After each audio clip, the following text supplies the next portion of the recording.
Hey, Marshall. Hey, how you Hey, how you doing, man? how you doing, Oats? I always call you Oats, man. That's cool. Everything's good.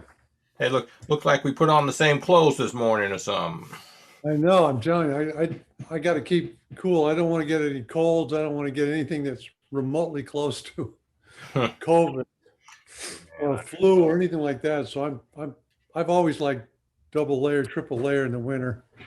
I understand that. How's the weather there? It was pretty mild the last couple of days, but we had a lot of snow, a lot of snow. Wow. I live close to Philly, Mm-hmm. Philadelphia, so we must have had about oh maybe 14, 16 inches over the last, couple snowfalls. Wow. So yeah, a lot of stuff you don't want to miss. Right. It's kind of sunny here and You almost like do want spring to miss weather. it. Yeah, I should say you do want to miss it. But how you doing, man? Everything good over there? We're hanging in, man. I'm just trying to adjust to the new world. I was only able to get back to the United States once in October.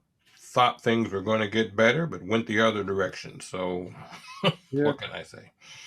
Well, yeah, I think we're going to have an upswing here. I have a good feeling about it. That's Politically, things are going to get, hopefully straightened out a little bit and more positive, and people come together again instead of separating. So I'm just hoping the best for all this. It's such a divided country, right. Yeah. and we got to bring somebody back that can bring some peace to it. So that's what I'm hoping for, and hopefully the music will do that. I'm hoping too. I've also hoping that the musicians will start to reflect some of the energy and the feeling that they have in the world into their music. You know. Yeah, I really feel the same way. I just hope the musicians will stay positive and stay creative and know that, especially the young musicians, that this is just a minor setback, and keep your eye on the main goal is like stay positive, stay creative, and learn. You can learn from people every day. There's just so much out there, not just music either. So many great things to grasp, especially, you know, I mean, I'm learning just so much by just, listening to people and, reflecting and, you know, and it's a constant source of learning if you're stay positive about it. So Well, I guess I'll do an introduction. That was a pretty nice little segment we had there. I was ladies and gentlemen, this is the wonderful and talented, amazing Dick Oatts, a saxophonist, has been a favorite of mine ever since John Mastrionni, when I first oh, moved to Connecticut, said, I'm studying with Dick Oatts. I said, who's that? And he said, here, listen to this. So that's actually how I came across you in the late 80s when I moved up to Connecticut. John and I have been friends for years. And, yeah, great player, great teacher. I met him. I think he was going to NYU at the time, right. and he was just full of questions, just insatiable.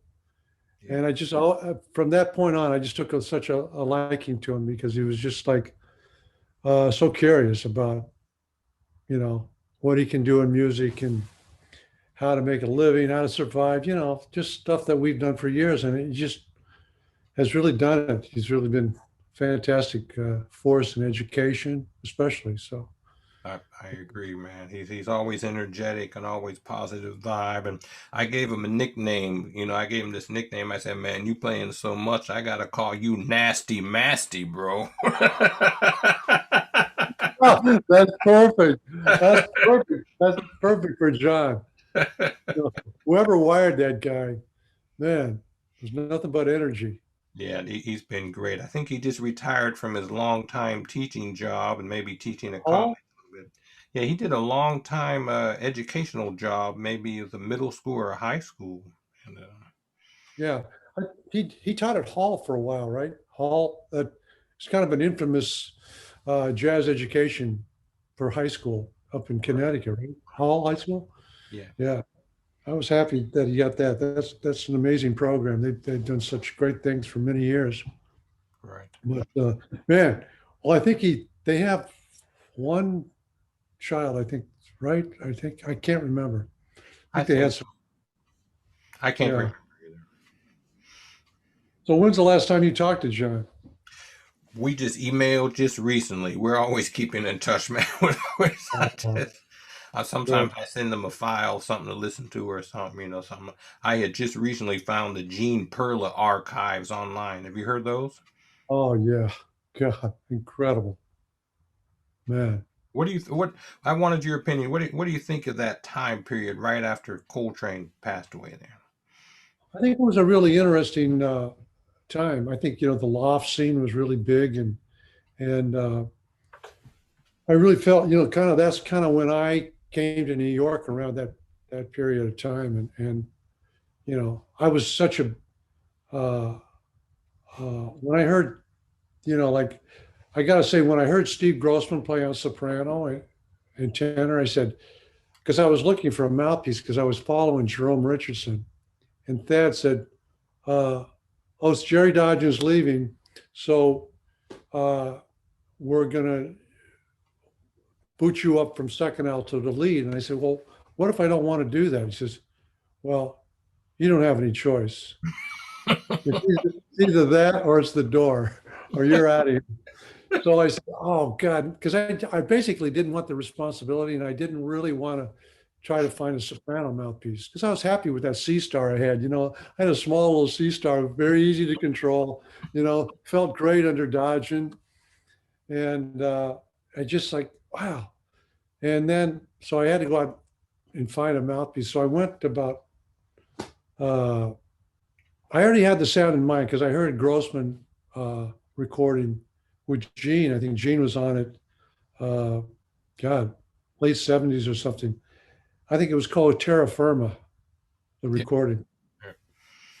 And I heard that sound and I said, "Oh, that's what I definitely need to look for on soprano." So I went to about 5 or 6 stores in Manhattan, and we were leaving, like about in 2, 3 days. So I was really desperate. So I went to 48th Street, of course, and didn't find anything there. And then I finally went back to the first store, which was Art. His name was Art Pincus. No, Art Oh, you're talking Shell about Music. You remember Art Shell? Art Shell. I never met him, but he's infamous. Yeah, Artie. Yeah. And so I said, Artie, I went up there, and there was a guy in a trench coat trying out reeds. Trying out, one by one. He was looking at them in the light to see if they had the right grain or whatever. You remember those, right? You remember looking for reeds like that. So anyway, this guy was in a trench coat. And he was looking, and so it was raining outside. So I said, "Art, are you sure you don't have any mouthpieces?" And he says, "Well, you know, here's a Swisher Sweet box, an old cigar box full of stuff that I used to work on in the mid '60s."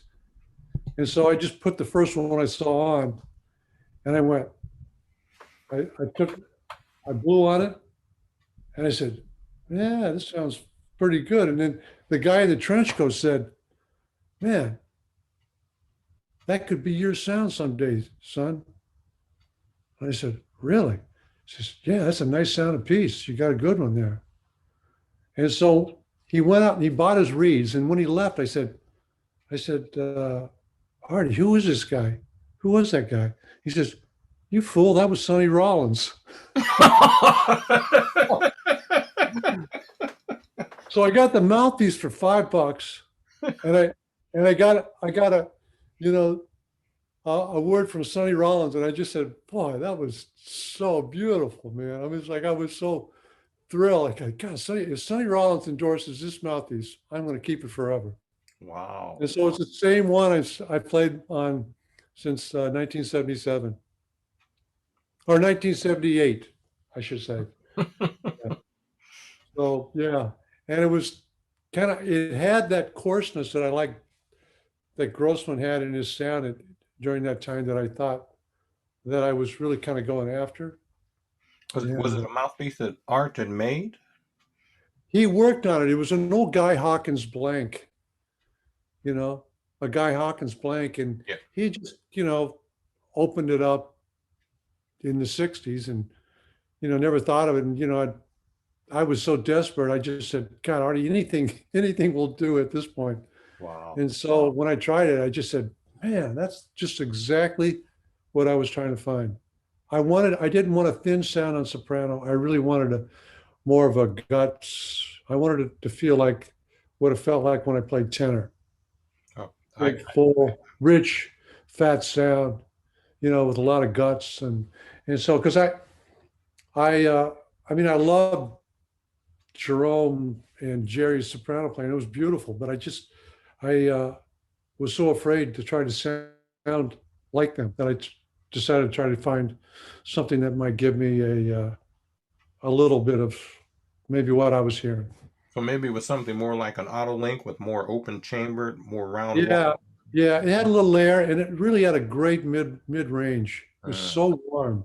I could play beautiful ballads on it. It was just like, right now I think it's gotten a little too big for me. yeah, I've aged, and I don't have the same power, yeah. but I still love the sound that I was able to get, especially following those two guys.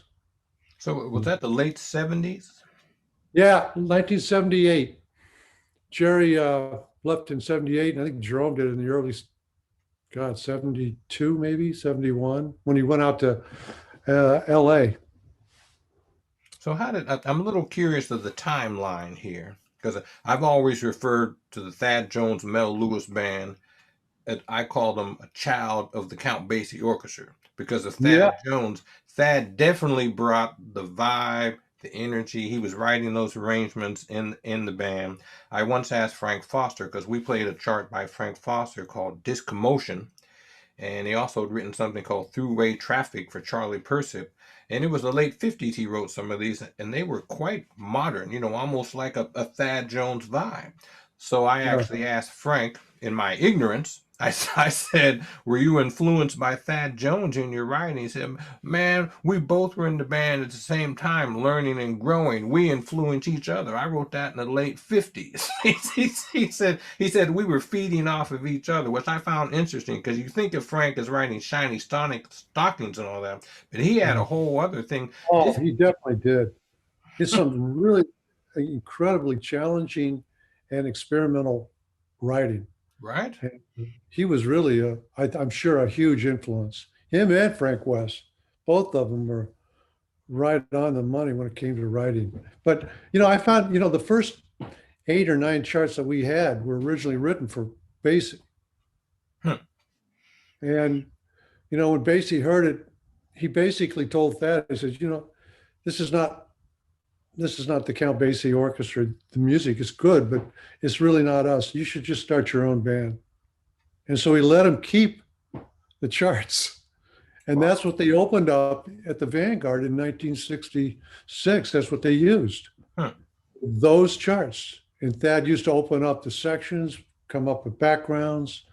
And it's amazing how much mileage he got out of those 8 charts to open up at the Vanguard at that time. I never knew that. Yeah. And it was really due to, Count Basie just saying, man, you got to select your own band, and Hmm. get your own sound and get your own thing. And it just, man, started a whole nother thing. But I think you're really right. It was such a reflection to me. That band was such a reflection of Count Basie and Duke Ellington. That to me is like the writers that, such an inspiration. And that's probably one of the reasons I've been there for so long, is because the writing has been so incredible, Hmm. so interesting, and so challenging for me to learn and to grow and to keep into moving forward, not just as a player, but as a writer and an improviser, and to try to keep growing instead of settling. it would have been easy. Because I remember, like when Brookmeyer came in, I'd already been playing, in the band for about 5 years, something like that. Mhm. And he goes, Oatts, do you see any scoops or bends there? You see any markings for vibrato? I said, no. He says, yeah, that's right. I don't want that. He says, I don't want you to play like you would play a Thad chart. I want you to play like you would play a Brookmeyer. Find yourself through my music. Huh. And I thought that was really an interesting thing. I mean, I was like, oh no, I screwed up. But no, it was actually a great comment, that I learned a lot from, you know. So, That's interesting, man. That's very interesting because the approach that Marshall Royal had was so much different because oh, when I, oh, when I try to tell my students because they nowadays when they print those charts they put these little swoops and markings on it and I explain to them because I saw the original charts before they got lost. That unfortunately the Basie band a lot of the charts got destroyed by mistake. It's a long story. I won't get into it. But that's when I first was subbing in the band, and I was kind of raw to tell you the truth, but they had all the original charts, with the names on them, like Lockjaw, Eric, because they would write the names on the charts. And when you see the lead alto part, it's basically blank. You know what I mean? There's not many yeah, markings and stuff. And I was trying to yeah, explain to people, Marshall would create all that, you know. right. Yeah, that was all. It was just Marshall. They wrote for him, you know. Right. Actually, Frank said when he wrote the parts, he specifically thought of the person and he wrote the name on it, Marshall, Wes, Lockjaw, and he would think of their sound and their style when he was blending the harmony, he told me. Yeah, that's really true. I mean, I think that uh, I remember we did a long rehearsal once at the Vanguard. It was a bunch of new Brookmeyer charts, and at the end, uh, you know, he was very definite about what he wanted from everybody in the band. And then at the end of the rehearsal, Mel said, look, Brookmeyer, you didn't say anything to me you want me to do. He says, no, Mel, this music is about you. And so, he says, it was written all around you. So it's not about, I just want you to be yourself because that's what I wrote it for. So I just thought, wow, that's so heavy. I was so lucky to be a part of that, That's amazing. but I got a chance to see a joint concert with Duke Ellington and Count Basie in 1961, I think, 1961 Huh. at the Des Moines Arts Center. I was about, what, 8 or 9 years old. And it's amazing because I was such a huge fan. My father was a huge fan of Duke Ellington and Count Basie, but he was really like a complete Johnny Hodges fan, big fan. And he was an alto player and he played, my father played in World War II in some of his World War II military bands. And he was stationed in London.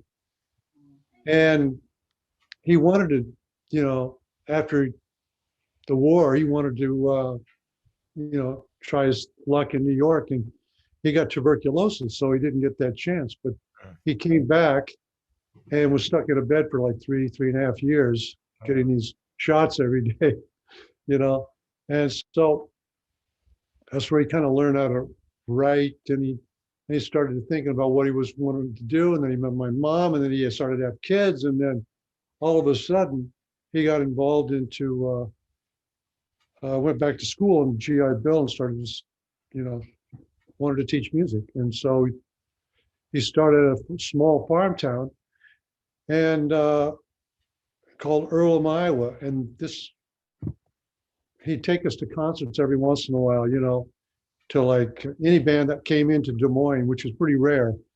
But this one night was a joint concert because they had just recorded the 2U record. That's right. It was a joint thing that Thad wrote that tune, and it was so incredible to see. I went up. I was 8 years old, and I had my autograph, pen and paper, ready to go. And I go up to two guys at the bar, and I said, could you sign this? And it turned out to be Duke Ellington and Johnny Hodges. Oh, wow. I just lucked out. I just like, wow, I couldn't believe it. And they were so curious. I said, well, son, you're kind of early, young to be at this concert. He says, wow, this is the greatest event that's ever happened in Iowa. This is, these are the greatest bands in the world. And so, then my father came up and he was talking to, and he was like a kid in a toy shop, just like so thrilled to get to meet these idols that he's had for, because everything that he was teaching was based around those two bands. It was just incredible.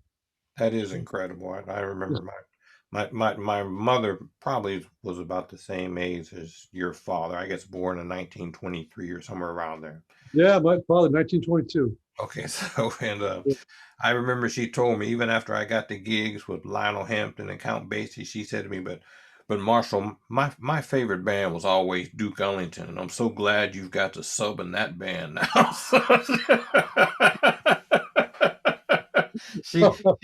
She grew up in the day in Pittsburgh when you used to go to dances. Pittsburgh had a lot of jazz now, a lot Oh, a lot of jazz. Yeah. And she went to school with Earl Garner and Earl Father Hines. They were classmates. It's all the same location, Homewood, Yeah, they were all there, man. Grover Mitchell knew my mother's family too, the Womacs. They always talked about them. So really? Oh man. But she said they used to always go to dances, and she just loved Johnny Hodges and Duke Ellington. She said they were so sophisticated. Well, that's the thing. Like I was lucky enough, and I'm sure you were too, that we had a chance to play for dancers. I'm glad I did that. I mean, even though sometimes it was a pain in the ass because you wanted to play and you wanted to blow, but just to see the evolution of how jazz and dance and it all kind of melded in different segments of jazz history is pretty amazing for me. That's interesting because I'm trying to teach young students or young people now, and many of these Zoom lessons, as Bill Crow said, and Plas Johnson told me, and all these cats, jazz is dance music, and the whole secret to Count Basie was always having that little party feel, that little dance feel, that thing going on, That hump, that just everything felt great. Right. I mean, geez, today I still listen to anything of Basie, and I still feel like I'm like 8 years old again. It just brings the zest right back. If I'm like in a funk, or if I'm working through something or whatever, and I put that on, I go, oh, that's what it's all about right there. Yeah, I envy you so much. You had 20 years? Almost 20 years, yeah. That's incredible. About 18 years or so, yeah. What a dream, Marshall. That's beautiful, man. Thank you, man. It actually has been the joy of my life, and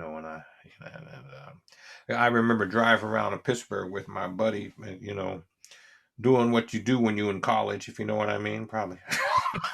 Probably getting a little high, and he wanted to be an arranger, and he later studied with Bill Finnegan up in Connecticut. So wow, really? He loved. It was funny because he put on. We always listen to Count Basie.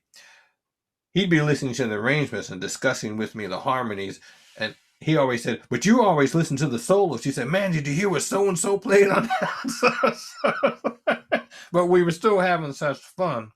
Later, basically, Bill Hughes told me that Basie his whole concept was he wanted people to feel like they were coming to a party. He said, when people leave my show, I want them to feel uplifted, like they had some joy. And that's, wow.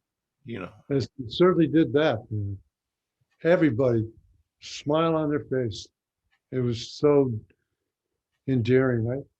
I'm so glad I had that to listen to, when I was a kid. That was one of the best influences ever. Melody and time. It's just incredible. It was just like such, I mean, we all grow into different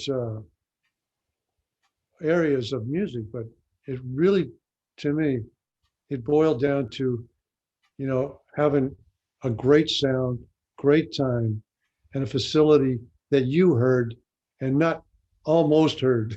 The craftsmanship was locked in. And it's just like, that's the magic. And that's what I got when I was trying to emulate those amazing players.